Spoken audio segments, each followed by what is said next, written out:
Sisimula na ng Commission on Elections ang sending ng mga opisyal na balota sa Bangsamoro Autonomous Region in Muslim Mindanao para sa May 12 elections. Galing sa Santa Rosa, Laguna ang mga nakasil na ballots at inilagay na sa mga container van para i-deploy. Ayon kay COMELEC Chair George Garcia, tiyak na tugma ang mga balota sa bilang ng botante sa bawat presinto at hindi tatanggapin ng vote counting machine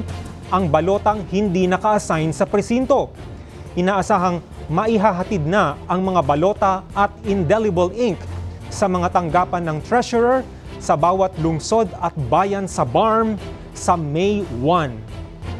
Dapat masigurado ng COMELEC na ang mga balotang ito ay naandyan sa mga kamay ng mga tresurero on or before May 1 sapagkat magsisimula na po yung final testing and sealing namin May 2 more or less hanggang May 7 or May